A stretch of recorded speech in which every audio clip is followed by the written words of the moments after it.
All right, good morning to any replayers.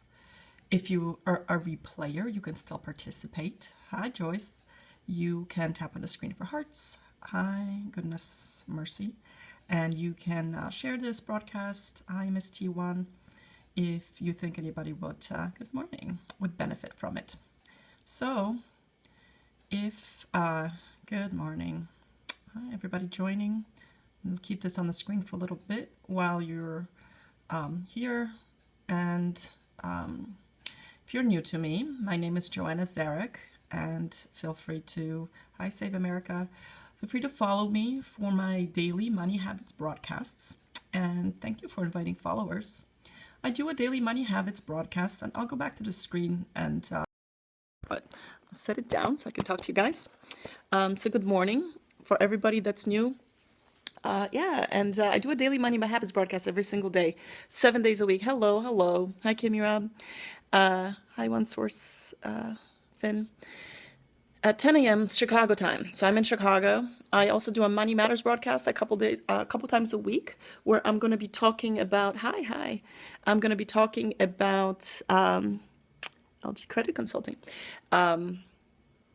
Different money topics. And actually tomorrow, one of the topics that came up this weekend was like, how do you get started investing with a small amount of money? So I've actually been researching that, and I'm looking forward to sharing that on Tuesday afternoon at 5 p.m. That's my Money Matters broadcast. So, just looking at all the various minimums, whether it's automated investing, whether it's tax deferred or not tax deferred, just looking at the options of what people recommend and what I would trust, right? As you guys know, I'm very much a low-cost, low-fee investor, do-it-yourself. I believe everyone has the skill set or can develop a skill set to manage their own money, take control of their finances, and be an investor. But today is Monday, so before we get too far ahead of ourselves, on Monday I talk about Mint. Why is it that and I will harp on Mint till everybody's on it. Now, here's why. Part of my Money Habits, the inspiration behind the Money Habits broadcast, is that I looked at my own behavior and I said, what is it that I do that I think is just, I take it for granted at this point because it's a habit. And one of the things that I talk about is a daily habit. Hi, Krista Petit. A daily habit of looking at my money. That's not the kind of goals we're after here, fella. And so the topic is for using Mint ultimately to set and meet your goals. But the three things that I really want you guys to understand in terms of what you want to be using Mint for and why, right? Like, 'cause I feel like I need to give people a reason to do it, right? And so everyone's like, yeah, I've heard about Mint. I have a Mint account. I opened it. I never set it up. I don't use it. I don't see the goal. Here's the thing.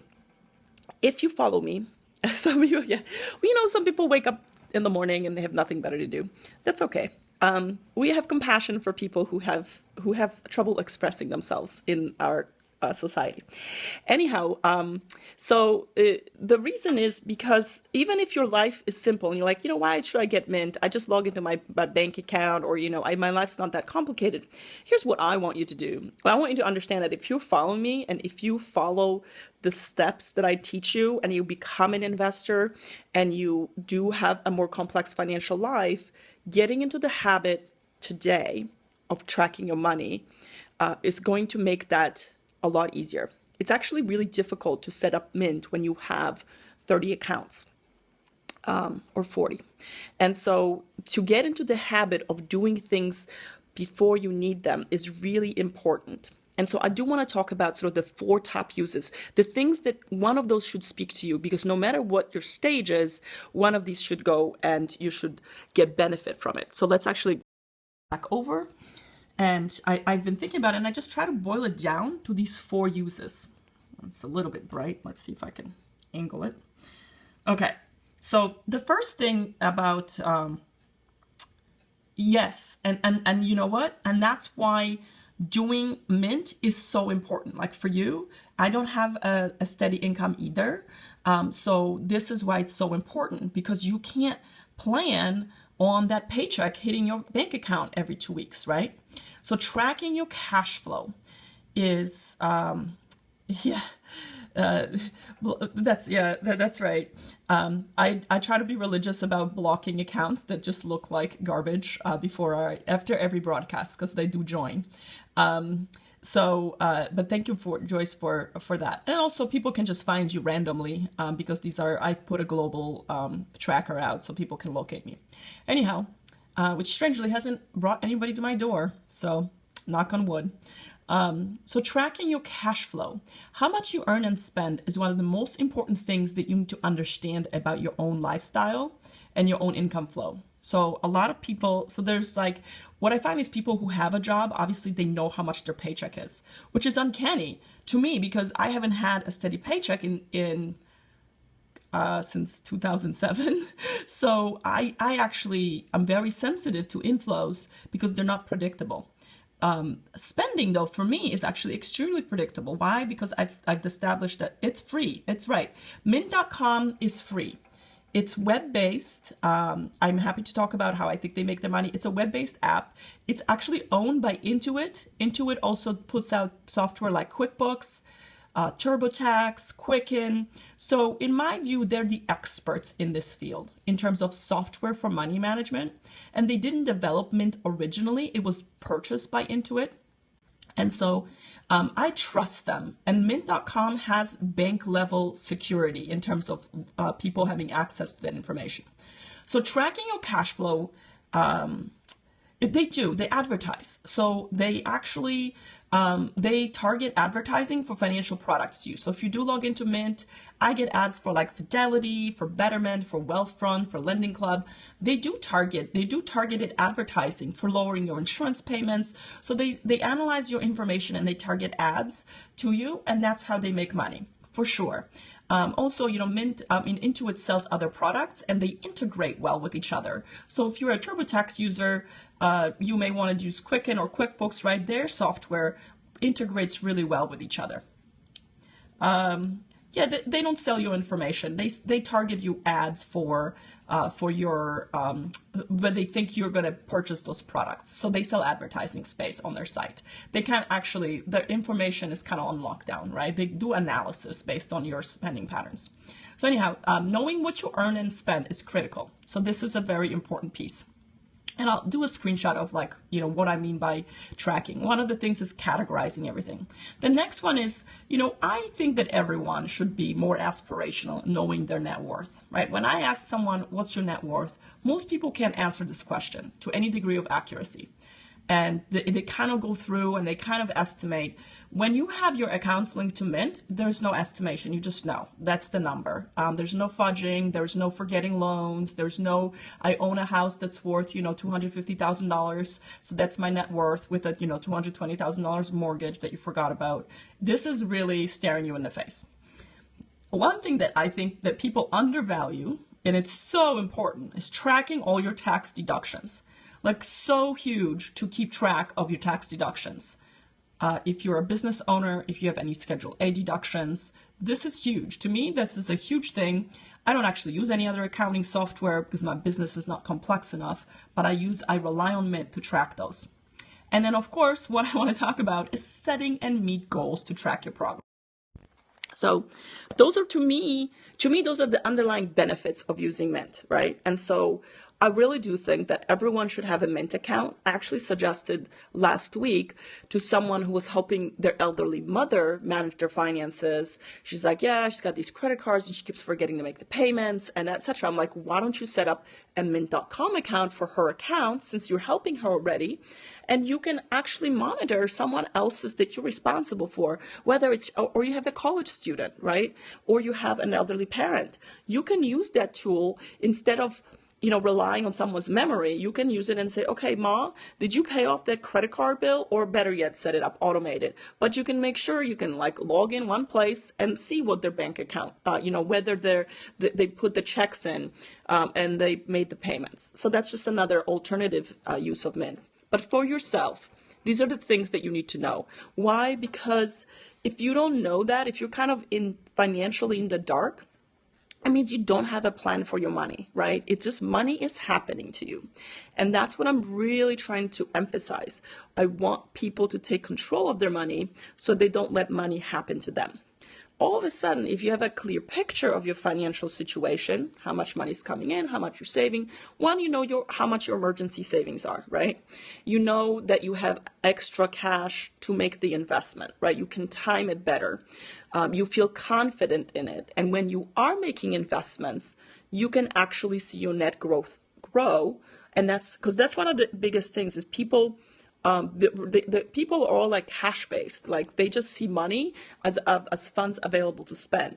When you direct your money into investments, especially tax deferred investments, you will feel cash poor because it has to come out from somewhere. But when you have a net worth statement in Mint, you will feel better because it's increasing. So every paycheck where you get less cash, all of a sudden you link up your account and you go, my cash position is smaller, but my net worth is bigger. This is really important because psychologically we hate losses.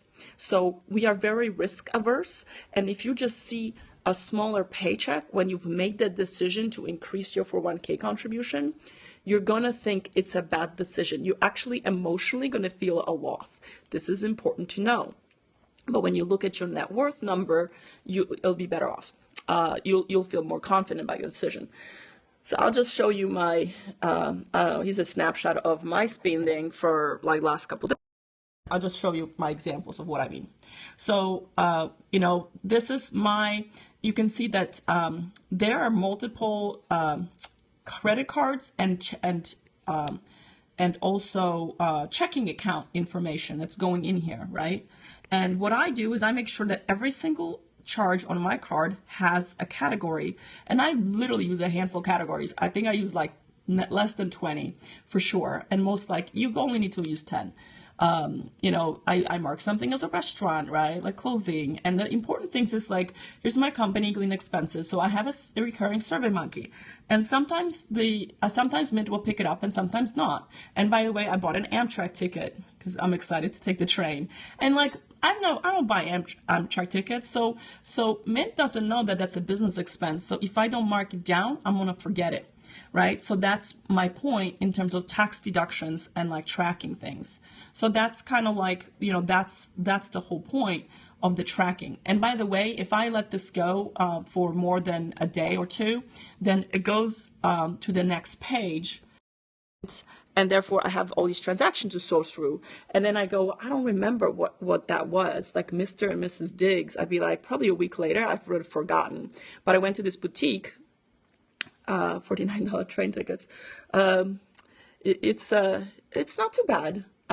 It's cheaper than the gas than I would have to drive down to normal. It's actually, time for a plug. I'm doing a speaking conference on Periscope, a speaking gig where I'm speaking at a social media conference for business, and I'm talking about Periscope. So in a couple weeks, like if you guys are following me, I'll be talking from the conference, demonstrating the use of Periscope for business. So I decided to take the train down there because I figured it would be cheaper than gas, and plus I can work while I'm on the train. I just don't like driving. It's like a 2.5-hour drive. I don't like wasting time. So that's one area. The other one I talked about is net worth. And let's see, kicked me out of here. So the net worth is really just the, like Mint does it for you. All it is a calculation of, of like a few of the buckets that you would have once you set up on your accounts. And I know that not everybody has all of these, not everybody has things in each bucket, but mostly you will. You will have some, even one item in this bucket. So let me just, I was in the middle of doing this, but I'm going to just show you the categories, but what I mean, what makes up your net worth statement in Mint. Boop, boop. Okay. So, let's see if I can, basically, these are the 5, and there might be more, but this is the 5 I have. These are the 5 categories of your net worth. Cash, and cash basically is all your checking and savings account, including your business account, right? Like one of the things that I want to do is I integrate everything into one view. So I have a business account and I have a business credit card, but I also import them into Mint because it gives me my total cash position, including, where my business is at. And credit cards, you know, if you have one credit card or you have 5 or you have 10, this is the place where you say, what's your outstanding debt, right? You want to know that. Loans section is really important. Sometimes people forget that they have loans. They may be on an auto payment. They've kind of incorporated them into their cash flow, but they forget, which is interesting. So here is a reminder that you may have some outstanding loans, whether it's student loans or mortgage loans. So these are the longer terms, the auto loans. Investments. Again, I think this is the place where I want you guys to really feel good about your net worth when you are diverting some of your cash into investments. It's not something that people are doing. And it should show you a growth in this area, and especially over the many years, right? Investing is a long-term proposition. And this way, you're not just looking at cash. Most people are only concerned about cash, maybe some with the credit cards, and they maybe no loans. But if you ask people what their investments are, most people don't know their balances. They don't know their 401k balances. If they have a brokerage account, they don't know. Sometimes they forget. Here is a point that I want to make about investments. In your 40-year working career, you may have a 401k plan or some other plan. If you're managing everything through Mint, when you leave that job and you've forgotten to take your 401k, Mint doesn't forget. It's like a little placeholder that says, hello, don't forget me. I'm a little 401k that you left. And so it's a place to not lose track of your money either. Property, I think, is an interesting place. If you do own real estate, it links with Zillow and gives you the market value of the property, so you're not overinflating or underestimating it. It may not be what by the way, property value is only worth, your property is only worth what someone else is willing to pay for it. And so sometimes people think that they have more assets than they actually do. But property is exchangeable for monetary things. But it's in itself, like, again, it's a market value because the market values it. The other thing's nice for property is that if you have a car, it'll link to Kelley Blue Book and actually give you an estimate of what your used car, because by the way, the minute you buy your car, it's used, even if it's new. It'll give you an estimate, and you can update the mileage every year, and it'll pull a new property value. The other thing I use property for, not every single bank account or investment accounts links to Mint. I eventually want to have enough influence to be like, God damn it, Banana Republic / Gap cards, you need to get your, things together to connect to Mint.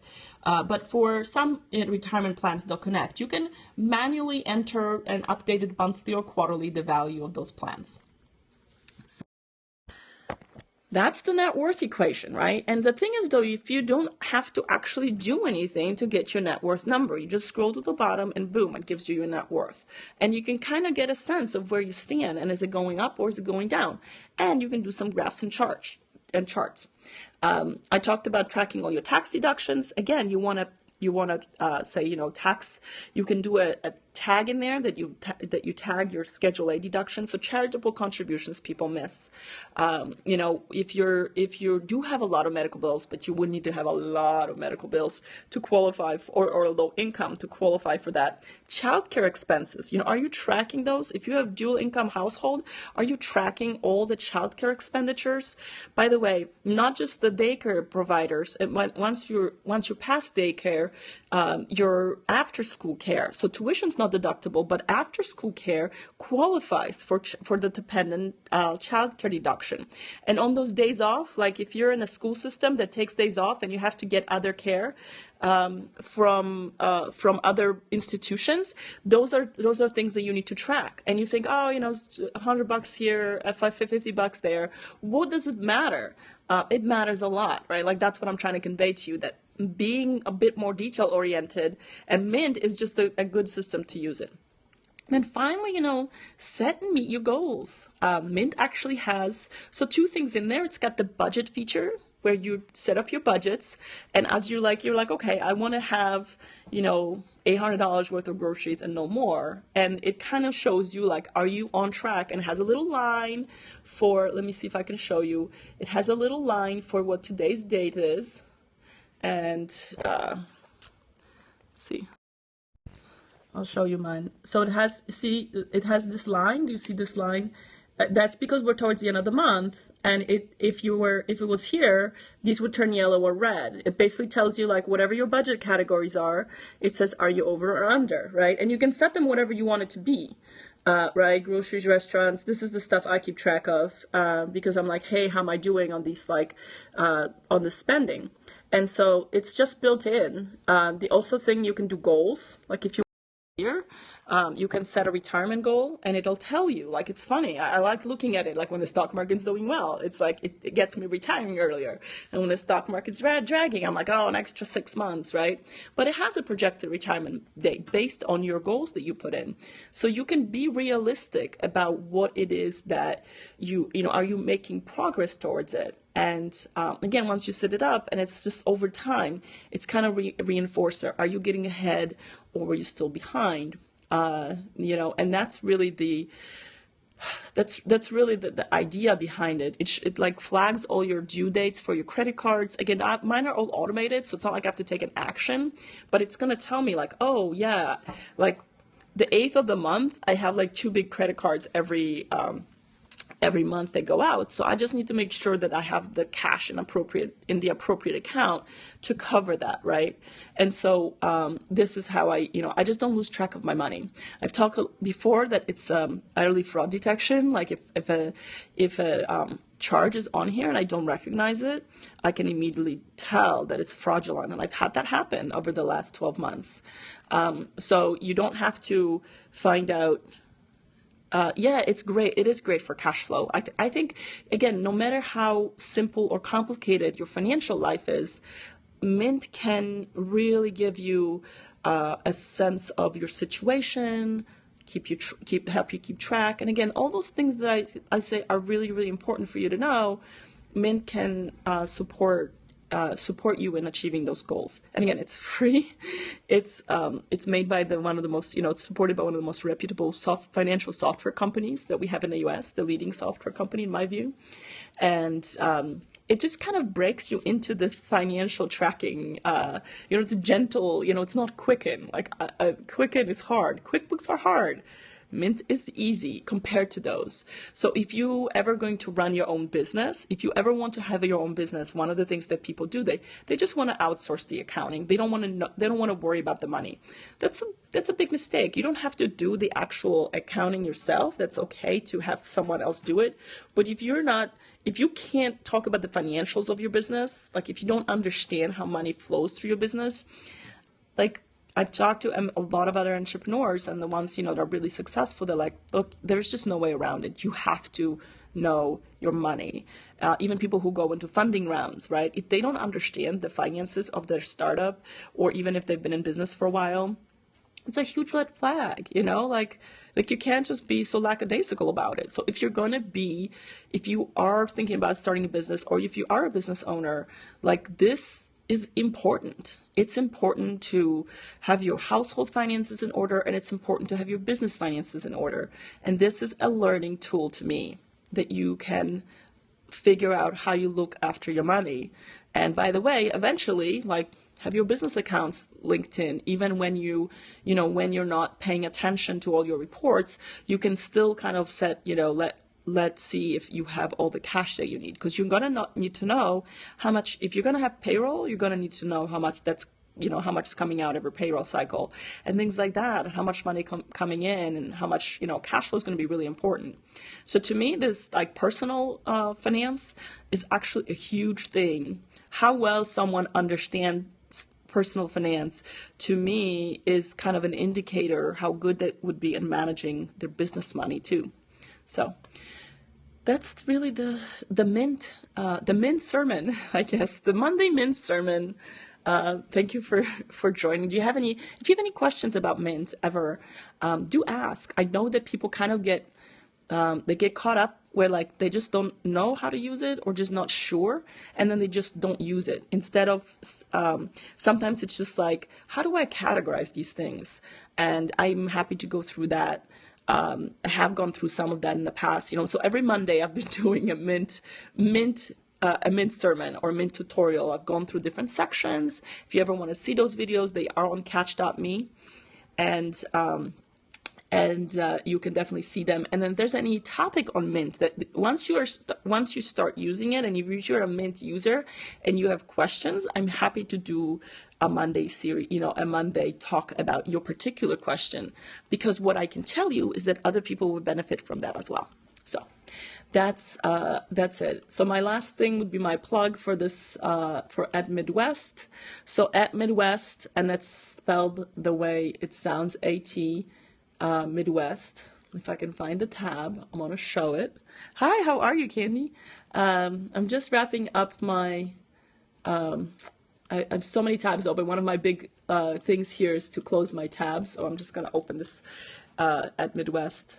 Switch to tab. There you go. Thank you for just a little plug. At midwest.com is the conference I'm speaking to. Happy Monday to you too on April 7th. The conference April 7th and 8th. If you're obviously in Illinois, it's social media for business conference. If you are in the area or you know anybody who's in the Illinois, so maybe even Wisconsin area, and they're looking to boost their social media knowledge, probably a couple hundred attendees. Why are white people racist? I don't know. It's called Ed Midwest. I can tell you, I'm not, so I can't tell you why they are. Because they're scared.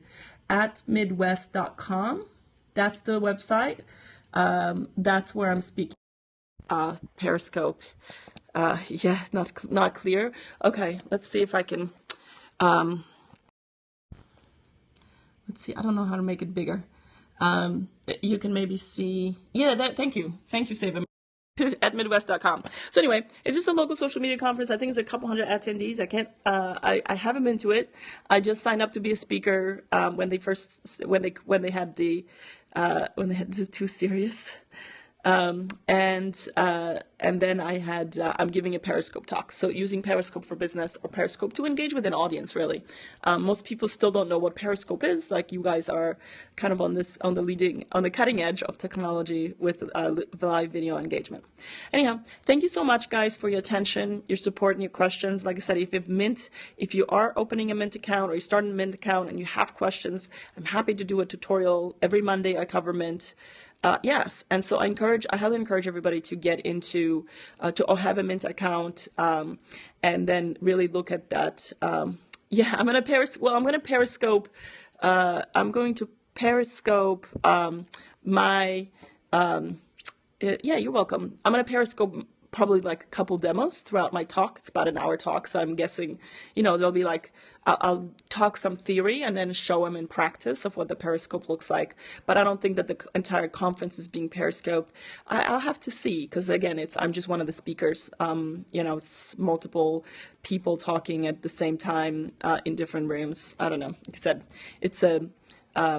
I just decided to start talking about Periscope, and this was a good conference because I do feel very passionate about live streaming as a way to connect with an audience and just to share information, right? Like, people have made it easy, like people as in the technology companies have made it really easy for me to share my knowledge with anybody that wants to learn, right? Like, that's my thing. I'm like, you want to learn? I'll teach you for free, right? Like, come to my Periscope. It's on every day. So thanks a lot for joining. Yeah, I don't know the organizers, so I'll have to, I'll suggest it to them, and then I will see what they say. But I'll say it's my first time there, and if they're not doing it this year, I will implore them to do it next year. Information is just powerful, and all you need to do is look for information, because I see so many people who are successful giving away so much free stuff, like in terms of their knowledge. Successful entrepreneurs, successful business people. There's a guy, I think he's got a Go Curry Cracker blog. He was posting like his 1040 and how he his whole tax process, which is wonderful because he's like revealing to people how his taxes work, and just very forthright about like all the boxes and how much money he's made. They're traveling around the world, how much money he made off this blog and how much money he made out of dividends. So there's just a fantastic just everything is out there, and like what you need to do is take action on it, right? That's the hard part. It's because we kind of sit be like, oh, it's nice for them. I'm like, yeah, but you can do it. Like that's what I'm trying to tell them. Like you can do it. You can do it. I'm like, Mint's one of the best things that like I do, because it puts my money in front of me every single day, and I don't forget about it, and I actually take action, which I'm sure I should take. Like there's 5 outstanding things I need to do about money. So. And Mint reminds me of that just because I look at it every day. It's kind of like putting a post-it on your mirror and saying exercise or brush teeth or something, right? Until it becomes a habit. It's something you've got to, it's all out there. Every single, like almost every single secret is out there. And whatever people are trying to hold on to, there's always someone who's like, you know what, I'm sick of it. I'm going to tell everybody how this shit really works. And if you dig, and there's very few people. I mean, freaking Edward Snowden is out there, right? Like even state secrets are out. And so, whatever you need to learn, if you're willing to put in the time, then it's available. Yeah, we have to look for it. Yeah, you have to see, like, is this person just trying to sell me something, or are they trying to really help me?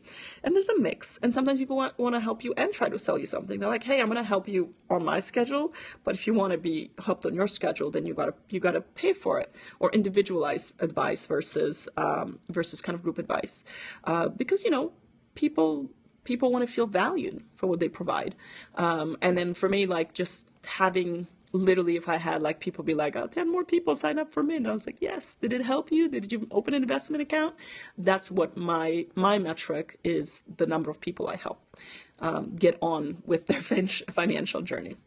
Anyway, thank you guys so much. It's a new week. Happy Monday. And I will be on tomorrow. Tomorrow I'll be on twice, but I'll be on tomorrow at 10 a.m. I have to think hard about some sort of task to assign this week for folks to do, to undertake, and when it comes to looking at the financial picture or just thinking about the finances. And of course, tomorrow afternoon, I will be covering, the 3 or 4 like easy way to get started investing, or low cost investing options, either within an IRA or even outside an IRA. When you only have a few $100s, or even less than $100, how can you get started? And like what's it going to take for you to do that? So give you some options. All right, thanks a lot, guys. I will see you tomorrow. Bye. Okay, go for it. Melted caramel tree. Okay. I'll look for it.